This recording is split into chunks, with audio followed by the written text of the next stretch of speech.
کسی بھی عمل میں برکت اچھی نیت سے ہوتی ہے.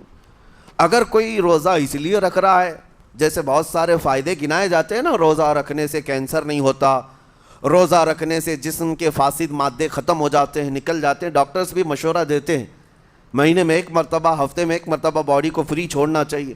تو یہ تو جسمانی فائدے تو رکھے گئے ہیں، لیکن اگر تم روزہ اس نیت سے رکھ رہے ہو کہ میری باڈی صحیح ہوتی رہے، تو گویا کہ تم تو اپنی دنیاوی غرض سے روزہ رکھ رہے تھے. یہ فائدے تو ملنا ہی ملنا ہے، یہ فائدے یوں بھی ملیں گے اللہ تعالیٰ کی طرف سے آپ کو، لیکن نیت وہ نہیں. روزہ رکھنے کی نیت یہ ہو کہ میرا رب مجھ سے راضی ہو جائے اور مجھے رب تبارک و تعالیٰ کا خوف اور تقوی حاصل ہو جائے.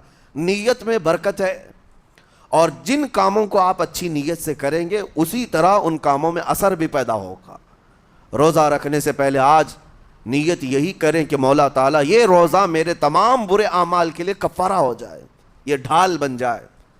جانتے ہیں آپ اپنے نفس امارہ کو روکنے کا سب سے بہترین آلہ بھوک ہے. بھوک، جتنا آدمی بھوک کے ذریعے سے اپنے نفس کو مار سکتا ہے دوسری کوئی چیز نہیں. آپ دیکھیں اس رمضان المبارک میں بہت ساری حلال چیزیں آپ کو حرام کر دی گئی ہیں، یعنی سحری سے لے کر افطاری تک. میں یہ نہیں کہہ رہا کہ شراب پینا حرام ہے، نشہ کرنا حرام ہے، وہ تو پوری زندگی بھر حرام ہے. لیکن آپ کو چاول روٹی تو حلال ہے نا، سبزے سیب پھل فروٹ تو حلال ہے، لیکن یہ حلال چیزیں بھی اللہ نے آپ پر حرام رکھی ہیں، روزے کے عالم میں نہیں کھا سکتے. سحری سے لے کر افطار تک یہ حلال لقمے، پانی تو حلال ہے، پاک ہے، لیکن آپ کے لیے روزے کے عالم میں حرام ہے. اسی طرح شادی شدہ مرد اپنی عورت کے ساتھ زندگی بھر کبھی بھی جمع کر سکتا ہے، رات میں سو سکتا ہے، لیکن حالت روزہ میں وہ حلال کام بھی حرام ہے. حلال کام بھی حرام ہے، اپنی عورت سے جمع کرنا حالت روزہ میں کیوں روکا گیا؟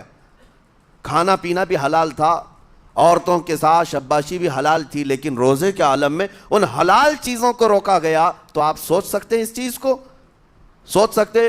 وجہ یہ ہے کہ حلال چیزوں سے آپ کو روک کر بڑے حرام چیزوں سے بچانا مقصود ہے.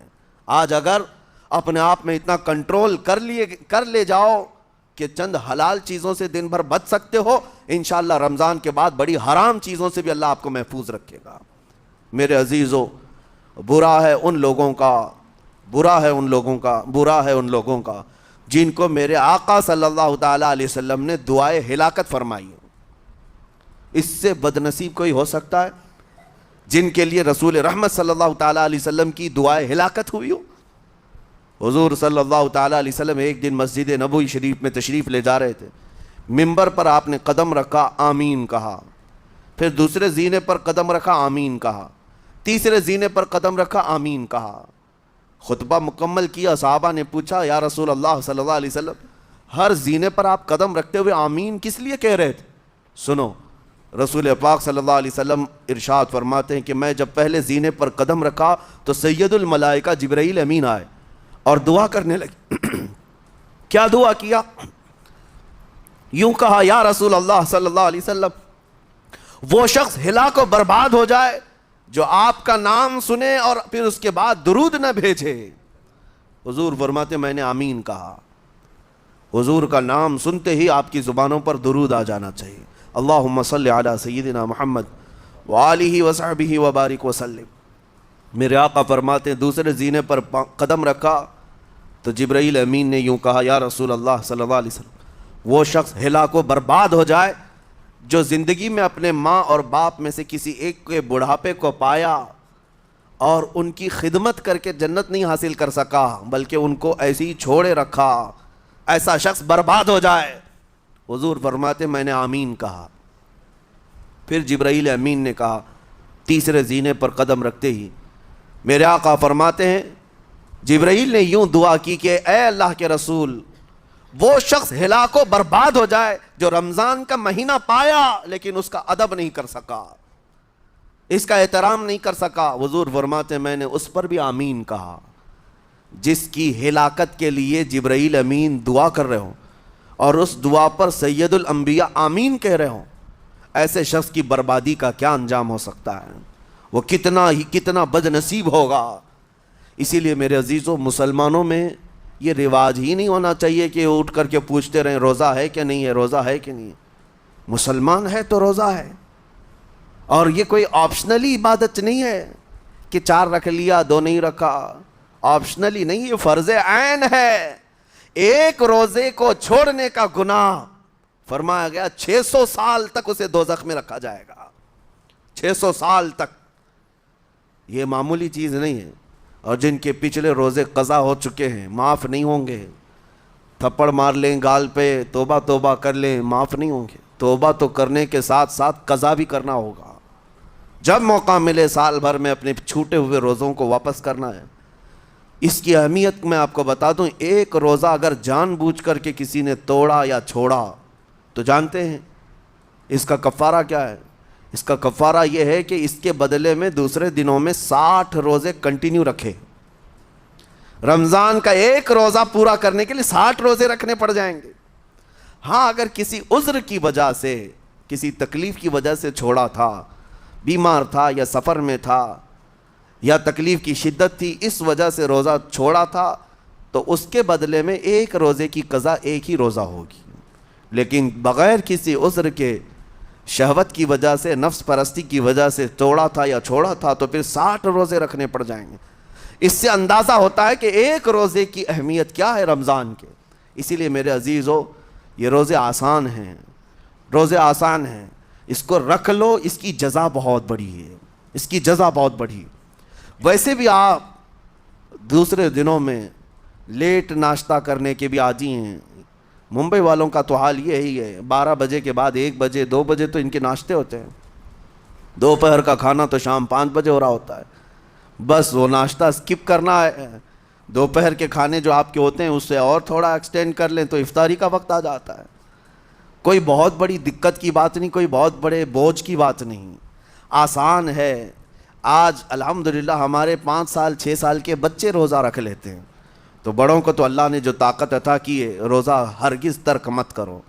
لیکن ساتھ میں آج یہ میسیج ضرور دوں گا، نیت یہ کرو کہ مجھے تقویٰ مل جائے، مجھے پرہیزگاری مل جائے۔ اور یہ آپ کو خود چیک کرنا ہوگا، روزانہ رات کو نماز میں کھڑے ہو جاؤ تراویح کے، دیکھو کہ کتنی تبدیلی آ رہی ہے۔ آج میں نے روزہ افطار کیا، میرے اندر بدلاؤ آیا کہ نہیں آیا؟ اور اگر نہیں آ رہا ہے، کوئی تبدیلی نہیں آ رہی ہے، تو اس کا مطلب ہے آپ تقویٰ نہیں حاصل کر رہے، آپ تو روز مرہ کی روٹین پر چل رہے ہو۔ روٹین پر چلنے کا مطلب یہ روزہ نہیں ہے۔ روزہ تقویٰ دے کر جاتا ہے بندے کو، روزہ خوف خدا دے کر جاتا ہے بندے کو۔ اسی لیے میرے عزیزو، آج دیکھیں آپ بہت ساری برائیوں سے رمضان میں بچ جاتے ہیں، تھوڑی اور محنت کی ضرورت ہے۔ ہم نے دیکھا ہے بہت سارے گھروں میں، باقی عیاش گھروں کی مجھے کوئی وہ نہیں ہے، ان سے کوئی لینا دینا نہیں، لیکن نارمل مسلمانوں کے گھروں میں بھی ہوتا یہ ہے، عورتیں بچوں کو تلقین کرنا شروع کر دیتی ہیں، گانے بند کرو، ٹی وی بند رکھو، بہت ساری چیزیں بند رکھو کہ رمضان آیا ہوا ہے۔